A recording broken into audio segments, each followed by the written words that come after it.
And welcome to the Breakin Broncos. I am your host, Dan Wetstein. Unfortunately, I don't know where my co-host is. He is lost in the ether somewhere. I don't have my phone on me either, so I can't text him. I accidentally left my phone all the way at the house, 15 minutes away here from the studio. So if he shows up, he shows up. I don't know what's going on. I'm sorry, guys. I can't give you some information on where my co-host is, but I am here. I will be here for the entire... Your messages are blocked. Hey, Randall, I apologize, bro. I don't know what's going on with your messages. I have not blocked you. So what's going on, I don't know. I will get with you right after here. Just to explain, I'm on mine because, again, I couldn't get a hold of you. So I needed a code to get in. So this isn't like me jumping ship or anything of that nature. Don't worry. It's just I couldn't get a hold of you either. So I don't know if there's something we're going to have to figure out after this is done and over with. So I will get a hold of you as soon as this is done. Again, I don't have my phone with me. And just as I'm speaking, guess who's here? Hi. I'm so mad at myself right now. I clicked on the old link, and I've been waiting for like 10 minutes. 10 minutes and the other. Okay, gotcha. I feel bad because I left my phone at home, so I had no way of contacting you. So I'm like, I just got done. I just got done explaining, like, I don't know where my co-host is. He was lost in the ether somewhere, but hopefully we'll find him. But hey, there you go. He is in. That's all right. I didn't realize I clicked the old email. Right. And so, yes, Randall, we're good. I'm going to get up with you after this, and we'll get everything sorted, my guy. And hello, babe. I appreciate you. Yeah, that's all right. We are just getting started. So speaking of rundowns, what we are going to be doing today is we are going to, again, be talking about the head coaching search.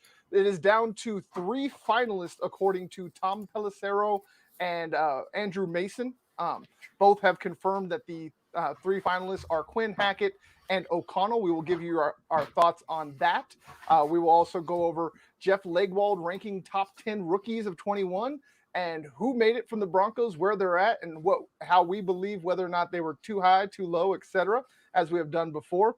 We have, football business never stops. I keep telling y'all, the NFL football cycle, the news cycle is 24/7, 365. They might have the shortest schedule of pretty much every major sport in the world, but they still somehow manage to continuously feed the news cycle with something new.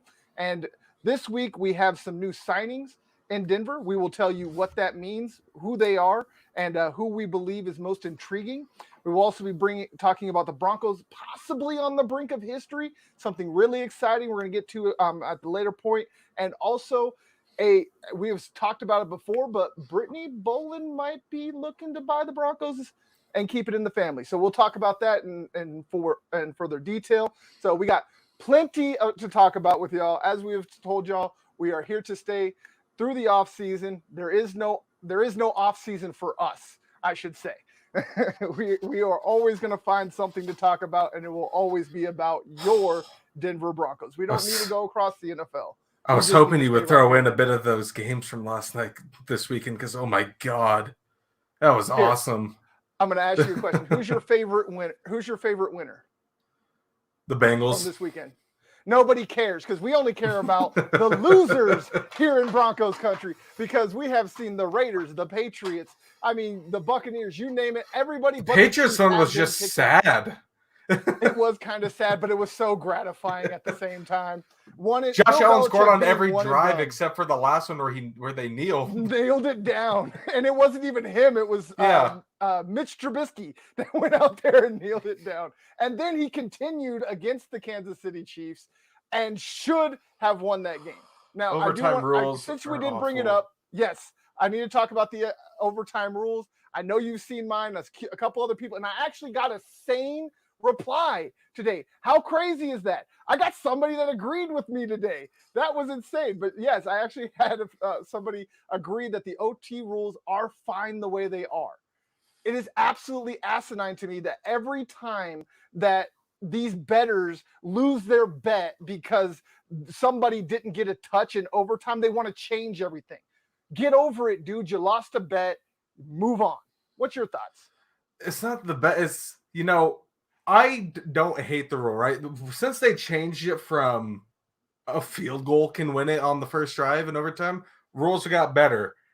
But I still think I want to see, especially in the Chiefs-Bills game, I want to see them duke it out still. I want to see 10 more touchdowns in overtime. I mean, you would like to see that. Yeah. Yes. I mean, if you could play, I'm not saying go college, start from the 20, everybody get 20 until somebody can't score. I still think, make it a full extra quarter at least. That's just my thought. Never going to happen, but that's just my thought. Make it play till it hits 0 in overtime, and we'll see. I don't like that at all. Because, I mean, where's the stakes at? I mean, at that point, then you're still going to have, because it's going to end up that Patrick Mahomes or Josh Allen's going to get an extra drive, and then somebody's going to complain. I mean, there's really no way to appease everybody. This is honestly the best system that they can have in place. Coin flip. Just make it coin flip. You win the flip, you win.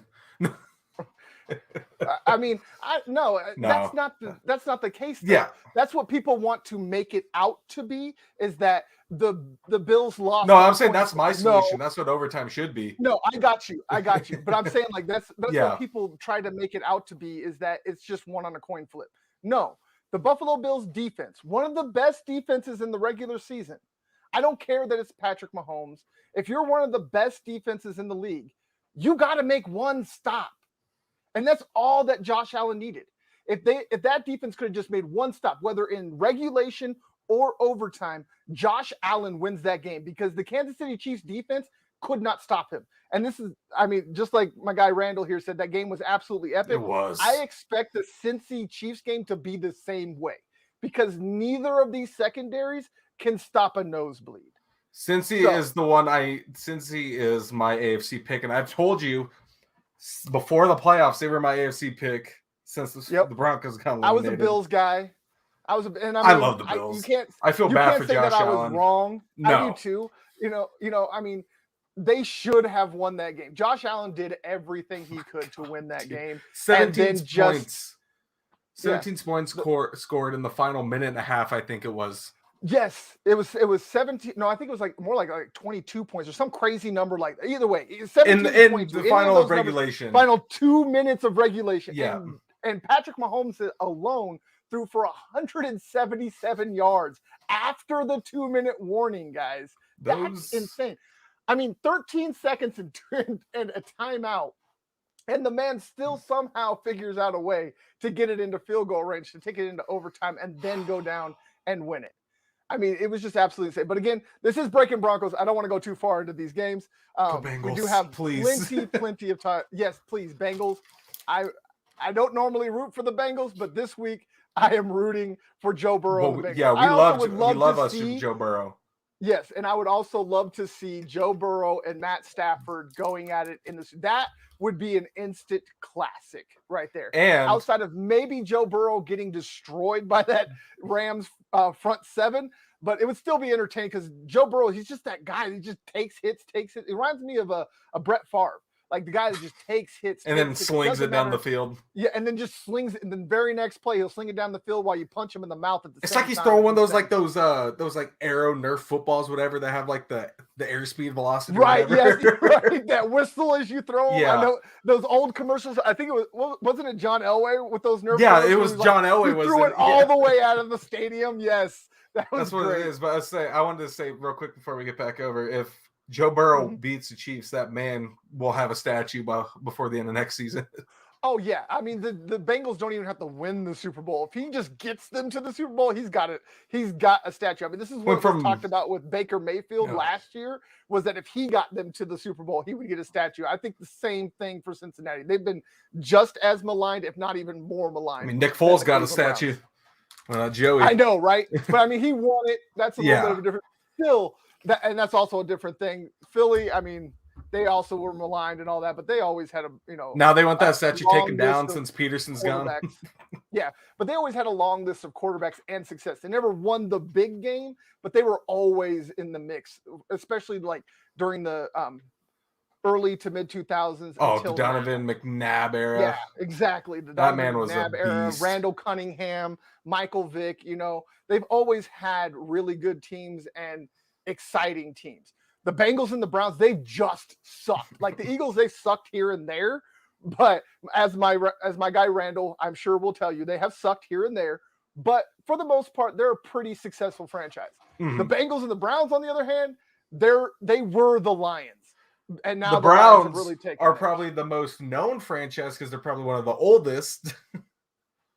Yes, they are one of the, and they also have a crazy story. They're named after Paul Brown, who then was fired and then created the Cincinnati Bengals to spite the Cleveland Browns and became their owner. And And then Jim Brown became a Browns thing. yeah, and the Bengals are still owned by the Browns, while the Browns are named after the family that owns a team in the same conference and the same state.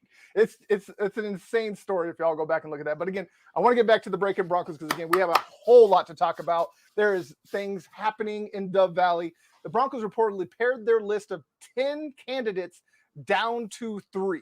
Right now, today, as we speak, Nathaniel Hackett is getting a second interview in Dove Valley. Dan Quinn is I scheduled just saw for that a tweet. second.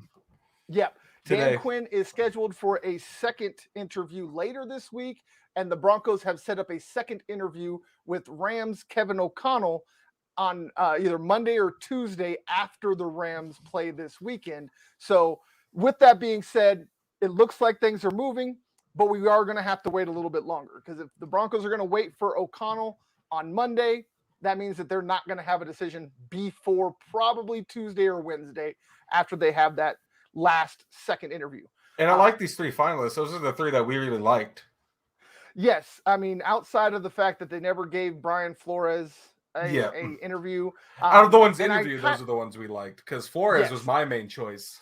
Yes, Flores, I mean, I think he was both of our main choice. And it's really kind of upsetting to know that he's only gotten 1 interview out of all. There's 9 head coaching vacancies in the NFL right now. Could be 10 if Sean Payton decides he doesn't want to come back.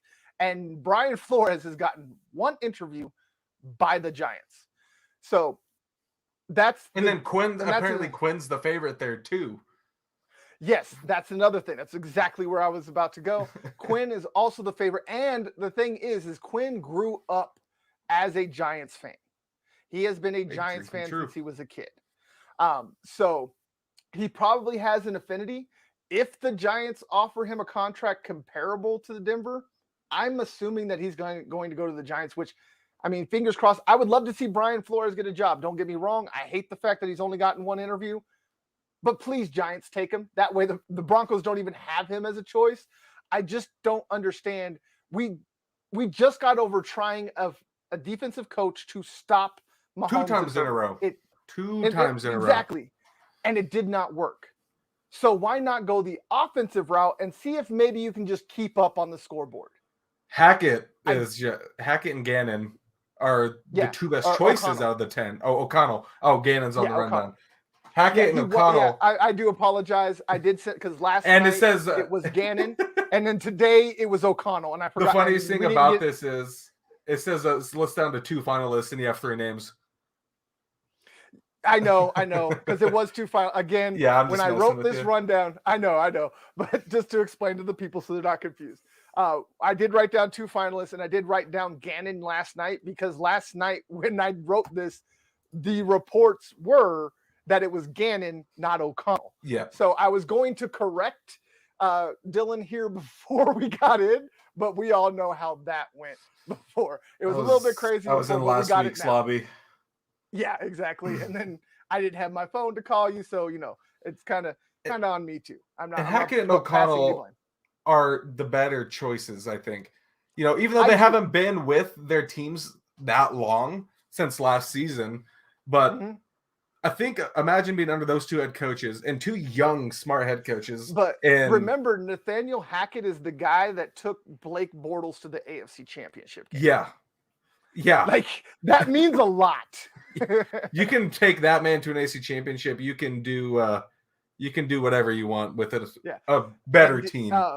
To better hammer home this point right here by my bed, yes, he has actually multiple options. He has 7 interviews out of the 9 to possibly 10 head coaching vacancies. He has interviewed for at least 70% of them. What's the one he hasn't done? Was it the Texans? I think the Texans and the Jags. Jaguars. Yep. Yeah. And obviously not the Saints, because the Saints haven't interviewed anybody because they don't know what's going on with Sean Payton. That stuff's interesting. Hopefully we find out more about that. That really is. But the thing is that people are like, enamored, like, maybe we could get Sean Payton. No. He's going. If anything happens, Sean Payton's retiring for a year, and then he'll come back as the Cowboys head coach next year after McCarthy gets fired by Jerry Jones.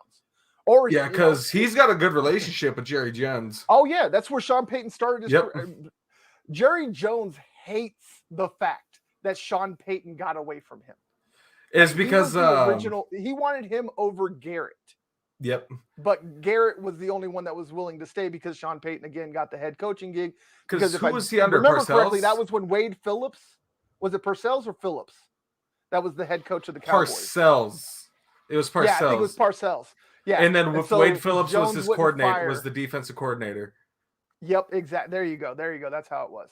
And so, yeah. So he wouldn't, he wasn't going to fire Bill Parcells, one of the greats of all time, to keep Peyton, and he couldn't pay Peyton enough to keep him at the time.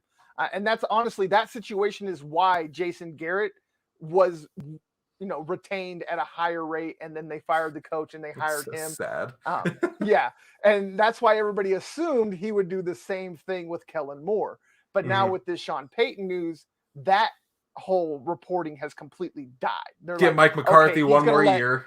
Yeah, give him one more year. Let Sean Payton go fish, whatever. Let him go golf with Drew Brees in Florida. Yeah, exactly. Go golf with Drew or whatever the case may be. And then let McCarthy go and flounder for another year.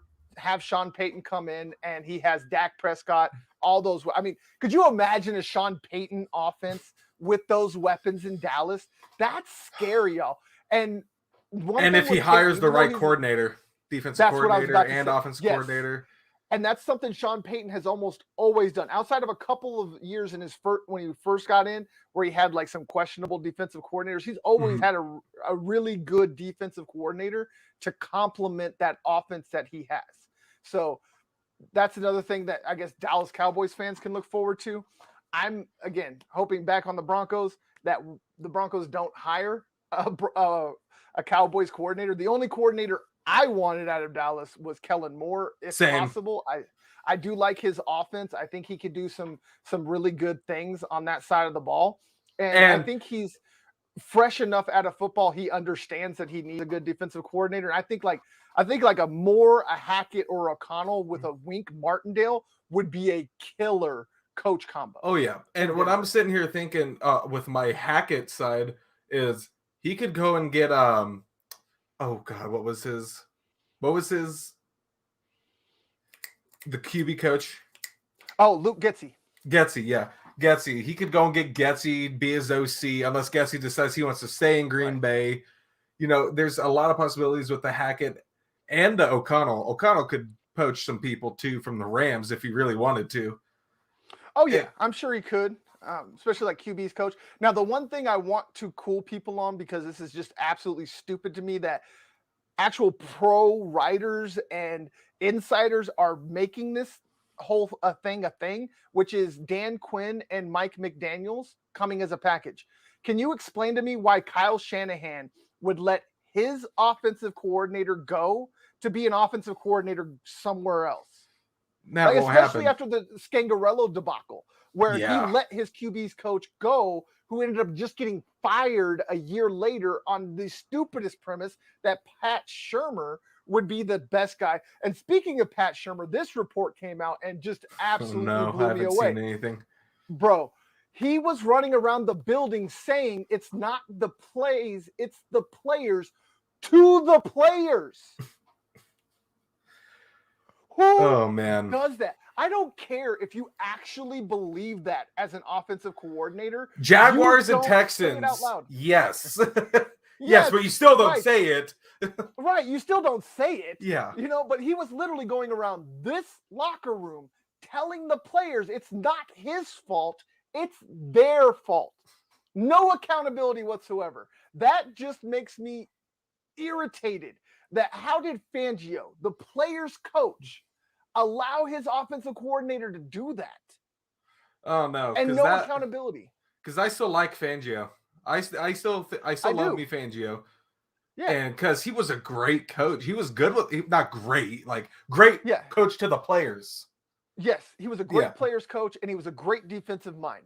Bad head coach, you know, due to the lack of, you know, as most coordinators are. Yeah, you know, it happens, especially on your first go round. Oh yeah, you know, you get like you get caught up in the moment. Yeah, it's like we said, it's like he wanted to be the head coach without the responsibilities of the head coach. It's like he wanted the title, but he just wanted to be a defensive coordinator. Like he just literally let Pat Shurmur do everything, including trying to destroy a locker room over some retarded idea that it's not his fault, even though literally everybody in the world says it's your fault and your plays suck. Even other offensive coordinators have been interviewed and been like, yo, man, Pat Shurmur needs to get with the times. Like his stuff is like from the 80s. It's mind-boggling how somebody can be that just disconnected from reality. And that's why I'm excited to see who gets hired as a head coach and who they decide to bring in as a coordinator for both sides. You know, there's like we've been talking about, it's a fever dream and a half that Wade Phillips would come back, right? Because he's out there, Mason, he wants to come back. Yeah, speaking of that, Mason did speak earlier on the DNVR podcast about how he had some, you know, information that Wade Phillips would be willing, if whoever the Broncos hired wanted him as the defensive coordinator, he would do it. So that's a legit option. If Mace says that Wade Phillips said something, you can guarantee Wade Phillips. He loves talking to those guys. Oh yeah, dude. Wade loves Mace and Mace loves Wade. Yeah. So they're old friends that go way back. And it's like, yes. It's like when I said fever dream and a half, now it's just a fever dream. Yeah. Cut down that half. Yeah. And I mean, honestly, I could see any combination of like Hackett, Getsy, and Phillip, or Hackett, Getsy, and Martindale. Like I know I'm really pushing the Wink Martindale because he, outside of Fangio, he is the best defensive mind in the game. Yeah. Period. When you look at what he was, especially this year with that patchwork secondary that he had, and still was able to have an almost top 10 defense in every single category, tells you how great of a defensive mind he is. And he doesn't get much head coaching, you know, buzz. I don't know why. Maybe it's his personality. Maybe he just doesn't want it. Maybe he's like a Wade Phillips. It's like, you know what? I don't want it. Just let me go do my defensive thing. Give me my millions of dollars for doing that, and I'm happy. And and like bring in Hackett. He brings in Wade Phillips. Lets him focus completely on defense, right? Let him focus on all of defense. Whoever brings this as offense, you know, he can still work with offense. You know, he can be a part of that, but let him mainly take the run over offense as well and focus on the head coaching side. But you can still be in touch with both sides. But you just don't want to take control over of these guys' jobs of what they're there to do, what they're being paid to do. Right. And the big thing that I want to take away from this is that even though it might look like the Bieniemy and the Lions defensive coordinator, I can't remember, John Glenn or whatever his name was, look like token hires, but the fact that the Broncos are getting a second interview with two offensive-minded coaches, and the fact that they might, you know, leave Quinn out there for a week to where he could sign with another team, it's making me kind of like back off of my original assumption that that's what those were, that they were just token hires and they were just looking for a way to make sure they didn't get in trouble for hiring Dan Quinn. Yeah. If they do wait till Monday for O'Connell, I will back off. Like, everybody here knows that I am not afraid of anything. I'm not afraid of any story. I'm not afraid to attack anybody anywhere about anything if I feel it's necessary. So if I say I'm willing to back off, that should tell y'all something. That if there was any inkling that I had that this team was doing something nefarious, I promise y'all, I have no problem bringing that up. But the fact that they are willing to let Dan Quinn dangle out there for a week tells me that this was not a charade. No. It tells me that this was a real search. They interviewed more candidates this cycle than the 2 previous hires combined. And that's what really sells it. Yes. And Elway's last 2, he interviewed 8 total candidates in 2 different runs. Peyton just interviewed 10 and just spent over 10,000 miles. And is having his second interview with 3 of those guys. Yes, and he's bringing in 3 of those 10 guys back for a second interview. Well, that shows you probably how much he liked each 3 of those guys. Exactly. And I'm happy. The main thing I'm happy to see, because I was a little upset last night when Gannon was one of those names. I don't care what anybody wants to say about, he fashioned a top 10 defense during their 7-3 run. Like, my guy Randall will tell you, he was happy when he heard that Gannon was getting interviews, because they were literally saying, take him. All of Philadelphia was saying, take him. And that is never a good sign when an entire fan base, like, I understand fans can be fickle, but the fact that the entire fan base had a consensus should tell you something that's just about Philly. Right. No, I mean, I know it's Philly. They started a riot after they won the Super Bowl. Right. We got a question in chat. Are the Broncos going to be able to keep the good defense going after finding a new head coach? I believe if they do the right things, like we've been saying, they get a good offensive head coach that's willing to get a great defensive coordinator like a Wink Martindale or a Wade Phillips, and even bring back a Fangio if he's up for it. Right. I mean, I would not be mad at that. Yeah. We've talked about that off show a lot. Even on the show. Even on the show, yeah. That's something that we have always, been a proponent of. Like, if Fangio wants to come back, dude, bring him back as a defensive coordinator. Put him back up in the booth and let him do his thing. You don't even need to take that paycheck, bro. He's getting paid as head coach for another year. But real quick, I got less likes than I got people in my chat. So please, people, hit that like button, hit that share button. Make sure you're giving us the love. It costs you nothing, but it is priceless to us. So always remember, when you come in, hit that like button. We'd appreciate it. Share it if you can, anywhere. Twitter, Facebook, doesn't matter. We need it. If you want more content from us, you got to keep pushing it. Now I'm going to make us a little smaller. There we go. So, I wasn't a fan of that zoom on my face. Yeah, I was like, I got a big old head. I don't need to make it any bigger. So zoom out. And then, since we're speaking of, lists and ranking folks, like we stated, Jeff Legwold of ESPN, one of our favorites. We've had a chance to meet him. 10. Yes. And honestly, and I mean, I don't like to brag, but I still be talking to him on email. He's still my guy. So just saying. I have his card. I love me some Leggy. Yeah, I mean, like I said, we don't talk. I still think I have a Jeff Hirsch card somewhere too. Yes, I do. Jason Hirsch. Yes, I have Jason. His card. Yeah, I have Jason Hirsch in my wallet somewhere. Yeah.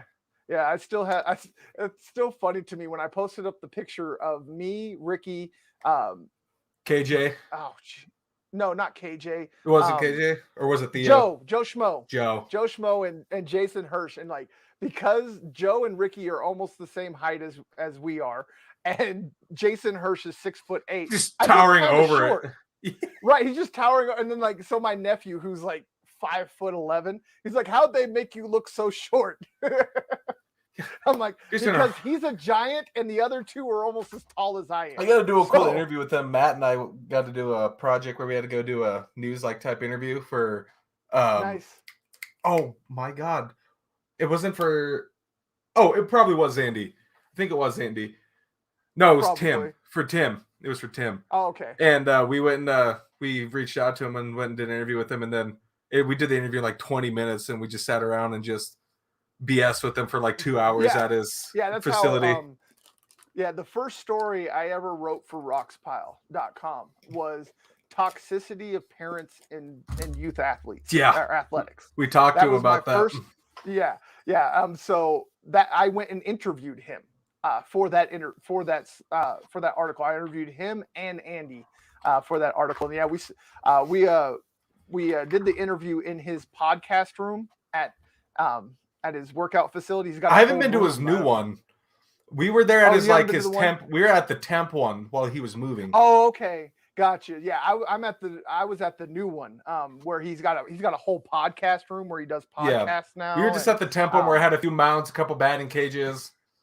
Oh, okay, gotcha. Yeah, this was at a warehouse. Like he's in a warehouse now. Yeah. He's got like this huge workout facility. It's pretty awesome. And he makes some pretty good TikToks. I don't know if you've seen him on TikTok, but he's got a couple. Dude, my TikTok's just full of shit posts. That's what I love. I guess it's kind of the attraction of TikTok. I actually made my kids delete theirs after this weekend, and I found some things in their inbox that I didn't like very much. So they no longer have TikTok. So I'm a horrible dad right now. But you got YouTube still. Yes, they got YouTube. That's what I grew up on. That was my TV. Got Roblox, so they'll be all right. But getting back to Jeff Legwold here again, he ranks the top 10 rookies of 2021, and a couple of Broncos make the list. We have at number 7, our man that we stand, Pat Surtain. He is sitting at number 7 behind the likes of. Oh, how is he behind Kyle Pitts? Come on. Thank you. That was going to be my number one thing. He had one touchdown, and it wasn't in the U.S. Right? It wasn't even in this country. It was over in England. In our country. But and also so these are the people ahead of Pat Surtain, so y'all can give us your thoughts of where he should be. We just heard what. Yes. Micah Parsons is number 1, which I agree with. Mac fully Jones, agree. Number 2, you can make the case 3 or 4. Jones, but 3 or 4. 3 or 4 I think would be better. You got Rashawn Slater at 3, tackle. Not too bad. Yeah, number 4, Creed Humphrey. I'm not mad. I'm not mad at Creed Humphrey. I could swap Rashawn Slater and Creed Humphrey spots. I could. Yeah, I think I could put Creed Humphrey up at least one spot. And my major change, I don't know how Jamar Chase made it to 5. I think he should be 2. Yeah. Yes, I think it's Micah Parsons, Jamar Chase, and then we can go down the line. I would put Jalen Waddle at 6 over Kyle Pitts and keep Pat at 7. I definitely would. I think I would swap. He broke the rookie and, reception. Reception. Yes, reception record. Yeah, he had 104 receptions, 1,015. I don't know how he's not top 5. Plus a rushing touchdown. So he had 7 times as many touchdowns as Kyle Pitts. Like, I love Kyle Pitts. Like, don't get me wrong. I'm not saying that Kyle Pitts is garbage. The man is a tight end beast. He's just not a scoring tight end. No, he's just not he hasn't turned into a red zone threat, which most rookies don't. Okay. He's just turned into Julio Jones your already. Jamar Chases, your Jalen Waddles, those are kind of the outliers. They're not the norm. But again, yes, swap Jalen Waddle and Pitts. I think if you make the changes that we just say, I think Surtain fits in at 7 perfectly. I think he's perfectly right there. I'm not saying he's number 1 or 2. No. The fact he's top 10 at 7, that's great. That's great. But it's just the fact of Pitts being ahead of him instead of Waddle. I would, like we said, just swap around Jalen and Pitts, and I think the top 8 is perfect. Then you have Jeremiah Owusu-Koramoah, if I can get my words out, inside linebacker for the Cleveland Browns. And to round it out is Javon Holland, safety for the Miami Dolphins, who had also a really nice rookie year. He had a great year. Just outside. I need to change this lighting with my monitor. I'm going to get to a dark just color. Outside of the top 10 is Javonte Williams. Is there anyone in the top 10 you would replace Javonte with?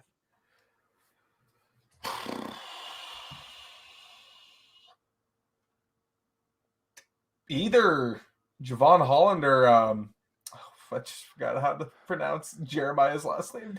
Jeremiah Owusu-Koramoah. Owusu-Koramoah. Yeah, I would replace one of the two. I would honestly put Jeremiah out and then move Javon Holland to 9 and put Javonte at 10. Okay, so this is where we will finally differ. That's I just take dark. out Javon Holland and I put Javonte Williams in at number 10. Again, I don't think I could put him higher than 10 because of the other names that are on the list. Mhm. But I do think that he could easily be swapped out for Javon Holland at number 10. And I don't think anybody can really have too much of an argument through that. So that's our views on that. And speaking of ranking and business never stopping in the NFL, as we spoke earlier, the Broncos have signed 9 players to futures contracts. What are futures contracts, you ask? Well, I'm glad you asked because I'm happy to oblige. Futures contracts are essentially saved for players that are within the first 2 years of coming out of the draft. These are players that were on practice squads, maybe on the roster bubble, and they got waived at the end of the year. These are guys that teams are just essentially taking a flyer on. So normally, there really wouldn't be much to talk about, but I do think there are a couple of intriguing prospects in here. So I will give you the 9 people that have, or 9 men that have been signed, and then we will discuss which one jumps out to us, if any. So out of the 9, there is offensive tackle Drew Himmelman, running back I can never get this man's name right. Demaria Crockett. I know it's a weird name. I'm sorry. I'm really trying. I apologize, man, if I destroyed your name too much, which I did. I apologize. But tight end Sean Bayer, wide receiver Travis Fulgham, guard Zach Johnson, linebacker Barrington Wade, edge defender Jonathan Kongbo, defensive end Marquise Spencer, and offensive lineman Casey Tucker, offensive tackle Casey Tucker. So out of those names, there is one, and it's the name that I butchered the most. So I'm going to have to say it again. And I'm so sorry, my guy. I apologize. One of these days, send me a tape of you saying your name. I promise I'll get it right. I really tried to look it up, but it is so hard to find anybody saying this man's first name. It's like everybody just ignores it and goes straight to the last name. So Demaria Crockett. He is a running back out of Missouri. I went back because I wanted to see if any of these guys could really jump out on tape, and he was the one. This man is Javonte Williams light. I know I've been talking about going and getting a running back in the later rounds to match with Javonte. I don't think the Broncos need to after going back and looking at the tape of this kid. He has the burst, the power. He's not going to break as many tackles as Javonte, but he's actually bigger than Javonte Williams. So he can help absorb some of those hits, take some load off of Javonte to keep him fresh, and hopefully not wear out the kid before he's 26. So that's my guy that stood out. Did anybody stand out to you? Sorry, I'm trying to get these lights done. For some reason, the colors just seem off. This is white. You're all right. This is white. You're definitely white. It looks blue in the background, doesn't it? Yeah, it does look blue, but you are definitely white. I don't know what color to go. Now you're green. You're gonna puke on We'll us? go with this. We'll go with green, I guess. Oh, I'm trying to go through the list, but when I click on the link, I only see the one guy, the one name. All the way at the bottom. All at the bottom. Oh, okay. Yeah. Drew Himmelman, Demaria Crockett. I got to get that man's name right. Sean Bayer, Travis Fulgham, Zach Johnson, Barrington Wade, Jonathan Kongbo, and Marquise Spencer. And Marquise Spencer actually spent time on the active roster with the Broncos this year. Yep. He was part of the call-ups. Yeah.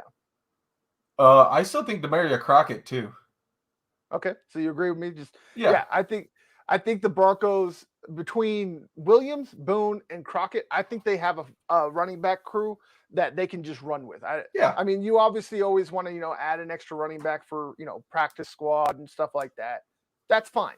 But I don't think the Broncos need to go out and spend any money. Like I've seen, there's some people that want to spin polls, like the one I saw on, who was it? I think it was Mile High Huddle.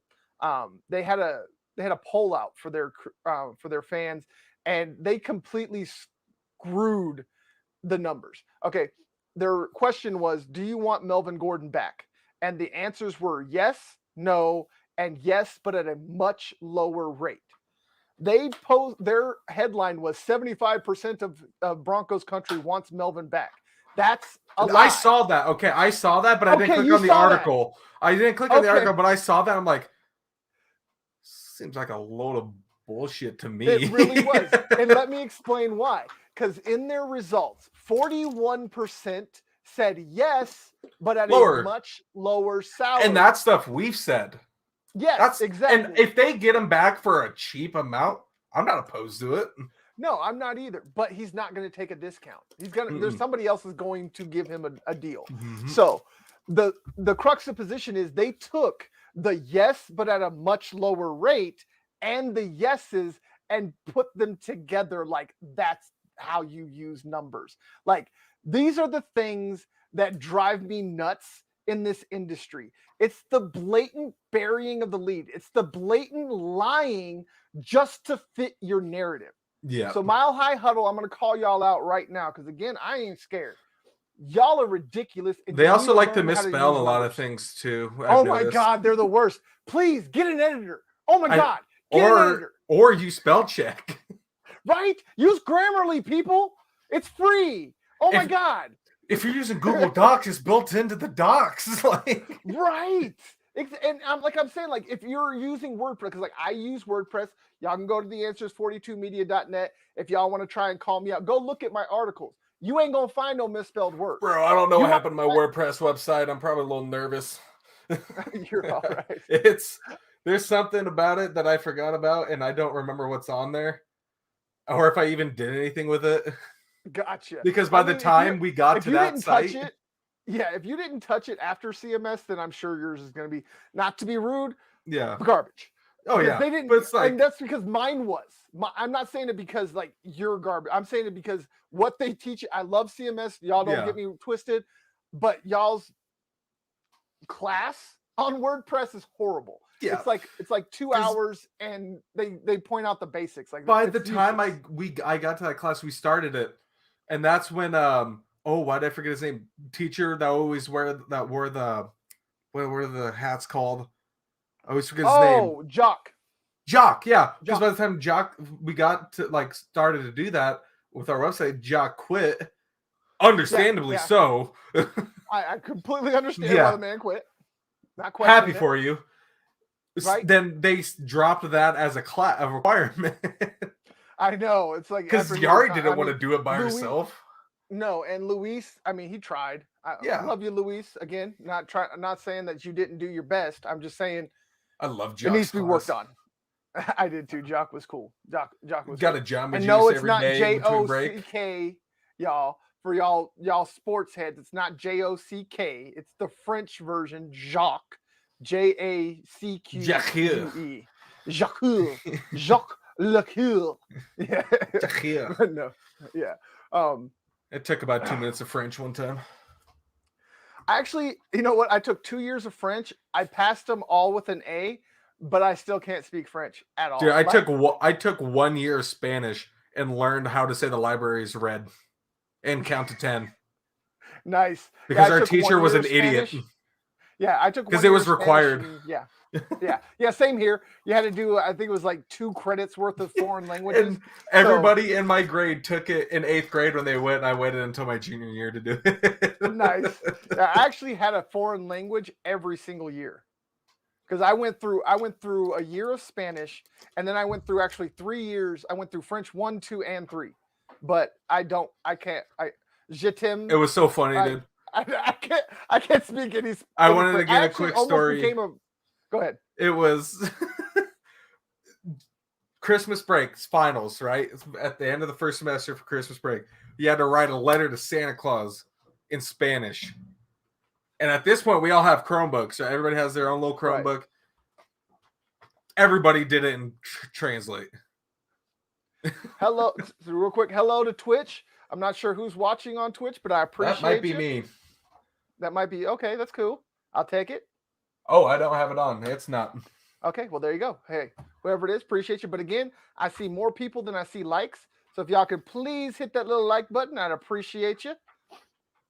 But getting back on over here to the as we spoke of future, let's talk about the future of the Broncos and possibly making history.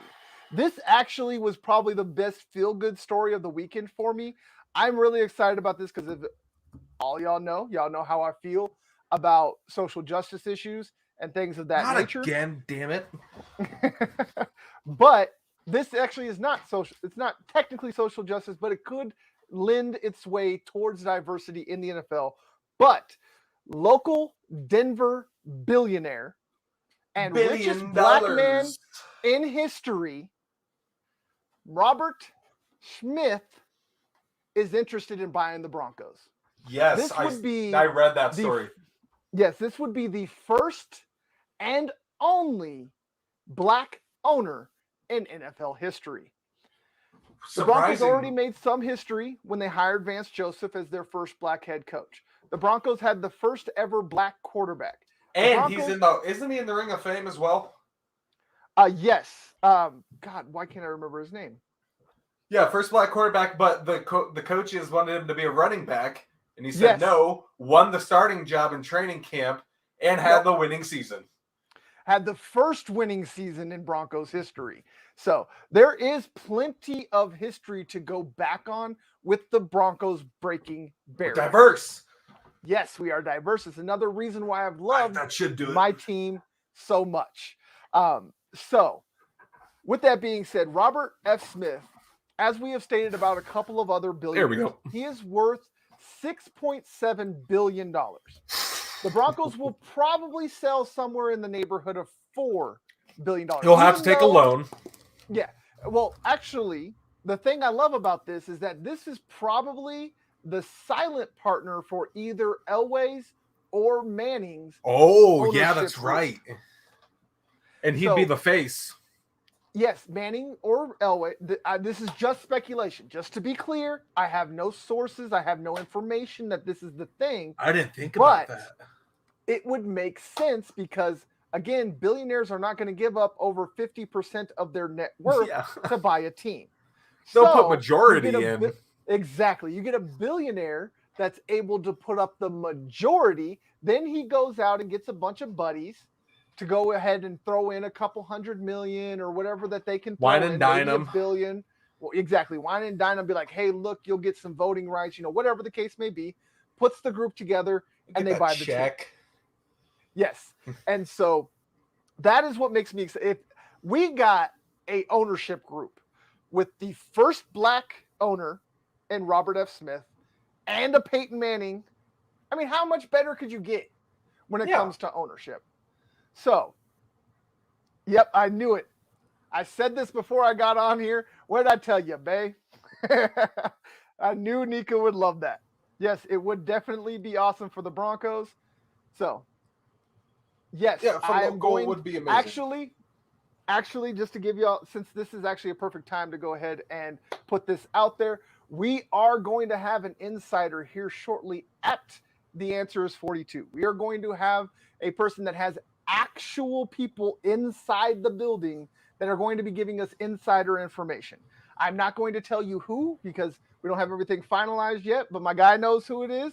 We are very excited. We look forward to it, but we are going to get y'all some insider information. We love this person very much. Yes, we love him very, very much. This is one of our guys, so we're looking very much forward to it. I hope he sees this. For us to let him know that we are excited. We're looking forward to it, and it should be here in the next few weeks too. Yes, next couple of weeks, maybe a month and a half or so. Yeah. So we are extremely excited about that. So I haven't talked to him in about a year. I hadn't talked until we got together about a week ago. I think it was when I messaged you. It was about a week ago. Yeah. We were talking in DMs. It had been about a year since I had talked to him too, and I just saw that he had done some good things where he was. So I just reached out. One thing led to another, and now we got an insider. So that's going to be awesome. We're going to get y'all information from inside the building. We are going to have our own version of Jeff Legwold. I forgot he knew people until you told me. I forgot until he posted up that he had sources on Twitter. I was like, wait a minute. I'm sitting there like, yo. I'm like, hey, dude, I need a Jeff Legwold. Come here.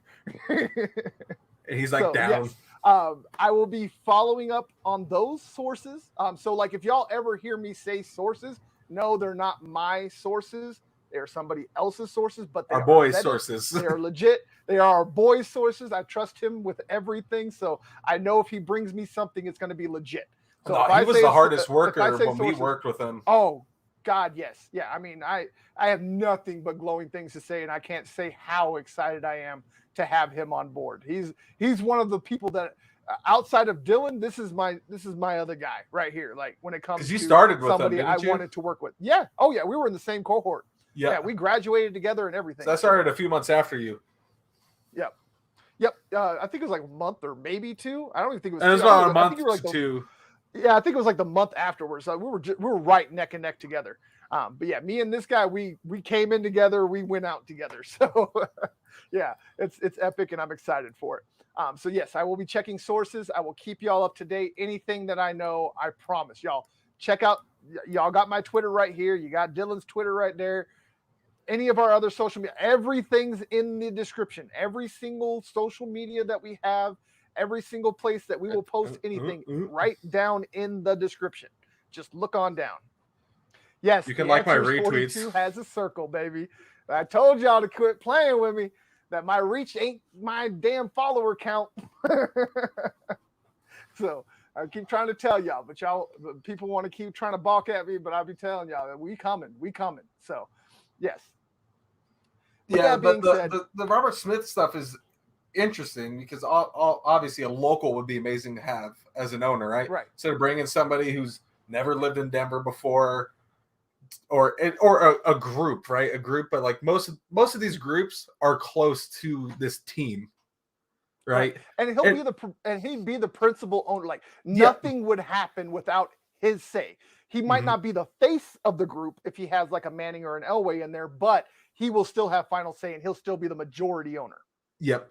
And yeah, it's and that's the interesting thing when you look at these ownership groups that are close to the team. Elway obviously played his whole career in Denver, right? Very special place. Denver has the Broncos have a very special place to his heart. Don't want to see him as an owner though.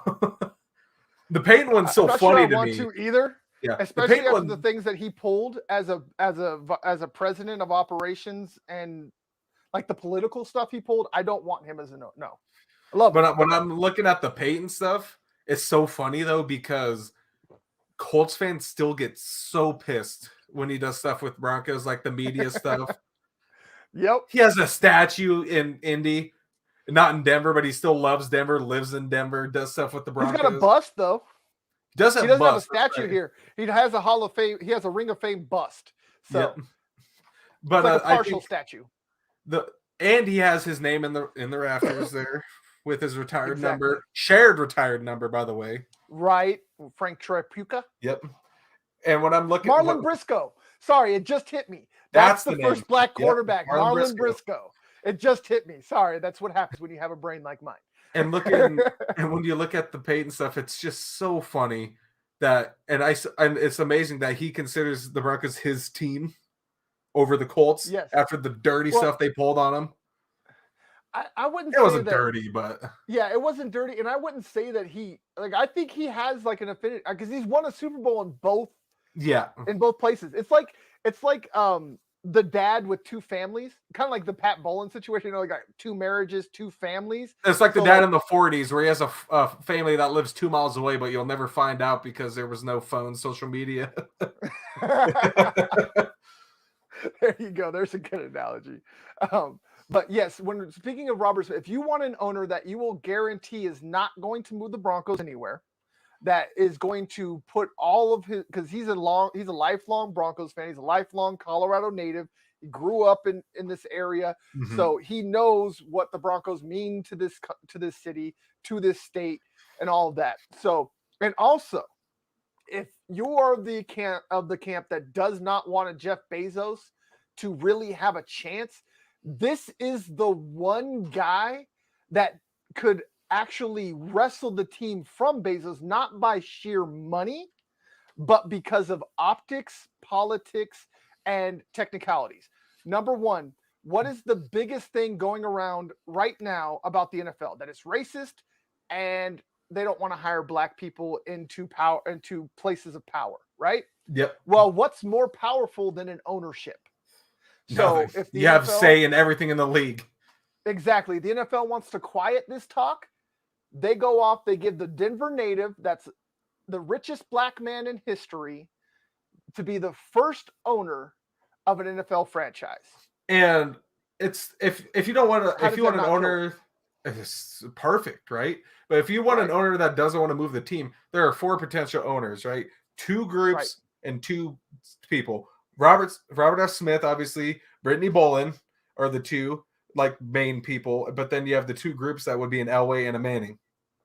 Right. Those are the 4 Yes. that you can guarantee wouldn't move it. He are never going to go. Yeah. And since we're speaking of Brittany Bolin, there is a report out that she is potentially putting together a bid to keep the family or keep the team in the family.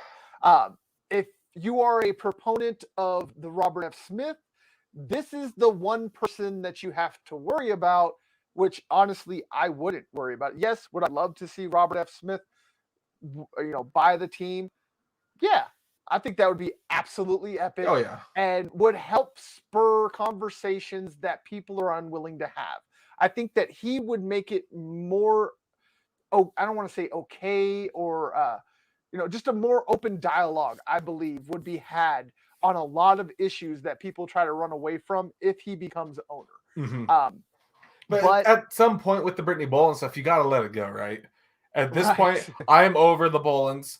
I wanted to see the team be sold after Pat Bolin died.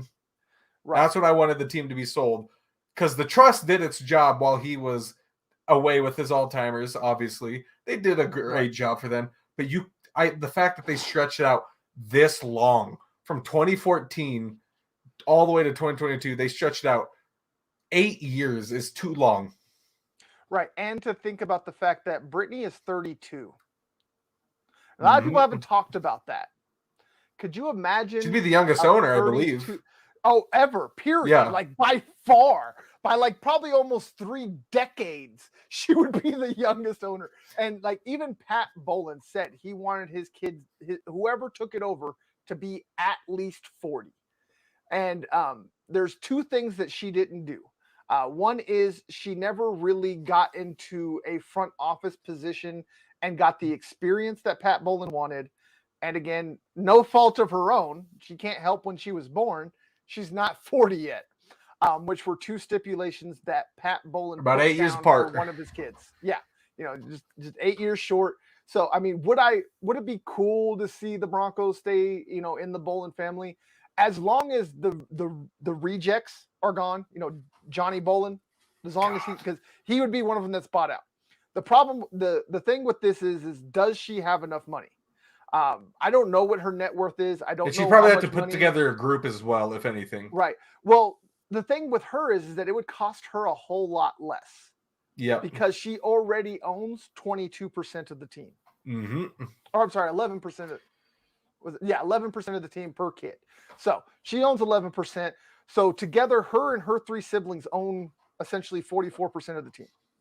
So all they have to do, as long as she can get her brothers or her family to agree that she's good enough to take over, she can just buy out the older Bolins, which would cost about $800 million. I know that's not a small price tag. I'm not trying to make that sound like it's not a lot of money, but $800 million as opposed to $4 billion is a big difference. So she could essentially buy the team for a little bit less than $1 billion, or a fourth of what anybody else, because again, she's not buying the whole team. She just has to buy out the people that don't want her to be the owner. And then she has to and it's the 3 it's 31. Which it's the 3 oldest or the youngest? Is she the oldest? No, she's the youngest. She's the youngest. Which one's the oldest? I forgot her name. Bethany, I think. If I remember right. Beth Bolin. That's what I was thinking. Yeah, okay. Yeah, Beth. And that's the one. I think she was the one that wanted to sell, I believe. Yeah, the older ones wanted to sell because they knew they'd get a bigger chunk. Yep. And that's another problem that she might have, is that they are going to know that if the team's sold, their stake is going to be worth more than what she's going to pay. Yeah. So they could still force a sale. So this is no guarantee, because on top of all of that, even if she gets all of that worked out, she still has to be approved by 24 of the 31 owners. And yeah, So it's getting a bunch of old rich white guys to say that a 32-year-old woman is capable of running a franchise is gonna be tough.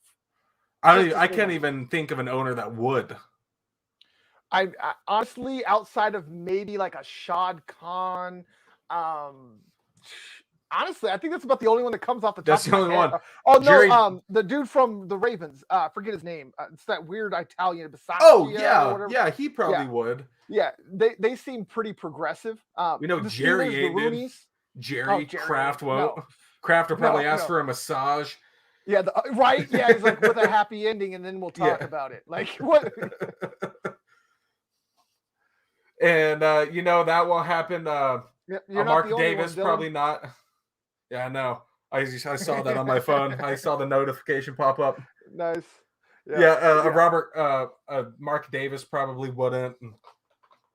Yeah, exactly. Hunt family wouldn't. So I think the Brittany Boland, but this is probably the only person that would be able to take it away from Robert F. Smith if he really wants it. That's why I'm really excited and really would love to see something like that. And it's also like, if the Broncos want to get new fans, I have seen across the spectrum, not just average Joes, but I've seen actual like professional writers and sportscasters and things that are like, I'm a Broncos fan. If Robert F. Smith becomes the owner, I'm a Broncos fan. So y'all want to get more coverage. You want to talk about blowing up the news cycle. You want to make sure that the Broncos stay at the top of the headlines, bro. Everywhere without a doubt. When that's said, so in cap, looks like the Broncos are on the way to getting their head coach probably in the next week and a half, 2 weeks. Owner's going to be much farther down the line. Will be, I would say, after the draft. I don't think it'll take that long. Maybe before the draft, right? After the it'll be after the league year begins in March, because again, whatever. It'll be after the annual meeting. Exactly, that's what I was getting to. That happens right before the beginning of the league year in March. It's usually in the first or second week of March, sometime before the 15th, when the new league year begins. All the owners get together. This will be Goodell's last year of his contract too, isn't it? Or is it next season on that one? It's either it's one of the two. I'll check. Because we could possibly, after this season with the crazy ownership, head coaching stuff, we could be seeing a new commissioner come into the mix as well. Well, he signed a 5-year deal that took effect in 2019, so he's good until 2024. Oh, damn. I didn't even know he signed a new one. I thought it was up this year. Yeah. Well, he's in 2017, he signed the deal, but it didn't take effect until 2019. So he had 5 years from 2019. So it would have been Yes, it would have been the next season. Yep. Yeah, exactly. He made $200 million off of that contract. So tell me what he's done to earn that $50 million a year. Jesus. So but no, what we're talking about, like I said, I understand why he became the commissioner. Probably ends. I understand how he was there for that long. Well, I mean, I understand why he went to, to Ivy League schools. He was a lawyer, and he was willing to do the dirty work. And he was also the predecessor, and he was basically his mentor was the previous commissioner. Yeah, he was groomed to be the commissioner. Was it Paul Tagliabue? Was that the last one before Tagliabue? I believe so. Yeah, I believe. Yeah, so. He was groomed to become that because he was behind him during all that, and he was there for all the crazy Raiders stuff and all that. I mean, all the craziness. But yeah, that's why he came in and was the sheriff and meting out all the punishment. That's what people forget about Goodell is he has been there before he was commissioner. He was there. He gets flashbacks. Exactly. He's getting the mom flashbacks. Wrapping up what we were saying. Back to Brittany. Back to Brittany. No, actually, we're wrapping up here. Just to go real quick, like we said, Broncos coaching search probably ends middle to end of next week. And we both agree. I don't really see it going beyond that unless all three candidates are signed elsewhere. Or go ahead. Did we both agree on Hackett as our favorite between the three? Or was yours O'Connell? Yeah. We both agreed on Hackett. Okay. As our favorite. Yeah. So, I mean, I wouldn't be mad at Hackett or O'Connell, No. but I like the experience of Hackett and the fact that Hackett has called plays in the past. So he knows how to work an offense. Yeah, exactly. Like I said, he took Blake Bortles to the championship game, guys. That's all that needs to be and said. Almost won. Right. It should have won, but again, Brady Bortles had his magic. Right. How come Brady Brady didn't have his magic this week? Lol. He's 44 years old and needs to retire. Dude, he might retire. Yeah, he might retire. Again, we will definitely keep y'all up to date. Again, check all the socials, Twitter, Facebook, YouTube, Instagram, all of them. We'll be posting anything and everything that we find on the coaching search, on the owners search, the possibility of Robert Smith being a buyer. That's exciting. We will obviously continuously to look for any type of other transactions, things of that nature. So always be on the lookout. Even though we only do this once a week, we're constantly updating on all the social links and social media, and we're going to get y'all more content as time goes on. So just stick with us. We appreciate y'all again. Remember, like, subscribe, share, right here, this right here. We do have a swag shop. So if y'all want to support the dream, again, links are in the description. Just go to the Tape 42 swag shop. And an important little announcement, we are affiliated with Fanatics and FansIdea.com. Why is that significant? Well, because we are affiliated, we are going to be putting up every bit of product that Fanatics and Fans Idea have on our website. So you don't have to go, and zero markup, y'all. This is not me saying, hey, go to us. You're going to see the same prices on my website as you do on Fanatics, but you don't have to leave our website to get the stuff. And you can get Tape 42 swag and your favorite team swag. And we like money. Shirt. Right, exactly. The more money that you give us, the more content we can give you. That's how it works. The more likes, the more subscribes, the more avenues of revenue we have, the more shows that we can give you. And speaking of shows, it's almost here, so I'll give a little tease. We are about to start 2 new shows. Well, actually, technically 4 new shows, but 2 are brand new. As y'all know, I do have my Skippin' Rocks. That is our Rockies-based podcast.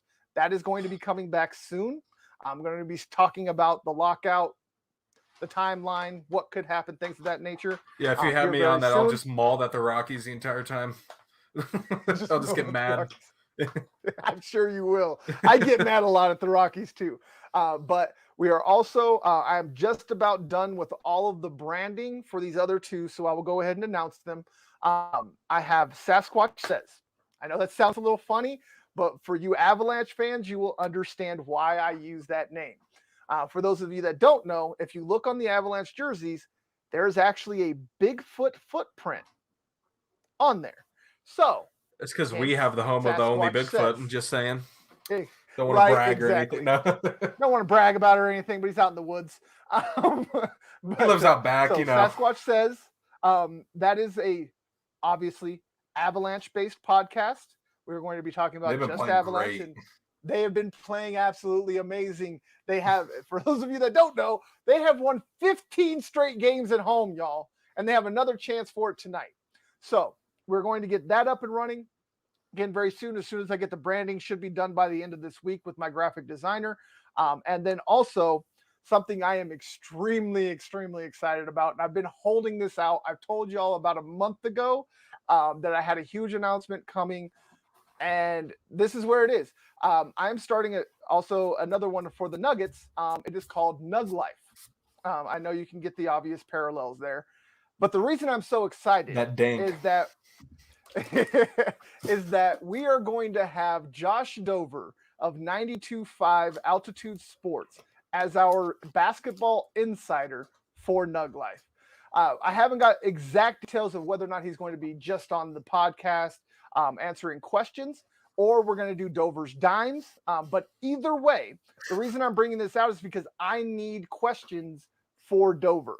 So the whole purpose of having him on is to get your questions to an insider to give his perspective of what you want to know about a player, a play, a game, whatever it is. So make sure y'all hit up the social media. Let me know what you want me to ask Dover for you. So if that doesn't get y'all's juices flowing, I don't know what it is, because I am absolutely geeked right now thinking of all these things that are happening. Because again, as we mentioned earlier, we're going to get an insider for the Broncos. I don't know how to control myself, people, but I am so freaking geeked right now that all these things are happening. I told y'all, bear with us. We are going to make this stuff work. One last thing here before we go. Broncos need to be a respected team in the NFL like it once was when Pat Bowlen was alive and finally have an owner. Yes. 100% agree. 100% agree. Have no whatsoever. And thank you very much, y'all. I am, like I said, I cannot express how exciting these things are. These things are going to take us to another level. This is the most legitimizing things that could have happened, and they've all happened so fast, which is really what kind of happens in this industry. So again, extremely, extremely awesome and exciting things coming down the pipeline. All of this is going to be taking fruition over the next couple of weeks. I'm sorry I can't give y'all specific dates yet, because again, we're working with people that have other schedules. So once I have the details ironed out, I will make sure I let y'all know. I just wanted to give y'all some things to get y'all excited before we go. So again, remember, like, subscribe, share. Make sure you let everybody know. Get me those questions so that way I can get them to our insider. Hit them up. I will make sure that all of your questions get answered. So again, I am Dan Wetstein here with the Answers 42 Media Network, Breakin Broncos podcast. My co-host Dylan Miles over here. Don't question the blue.